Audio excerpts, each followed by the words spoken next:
The Josh Sanderson, Hook Adam Sanderson's driving them.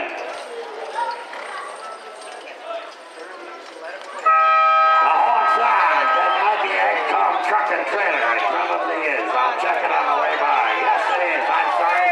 That is Egcom Truck and Trailer parts from Melford that are on the other side of Josh Sanderson's Chariot. And the Dodge City Hook is out there in front right now.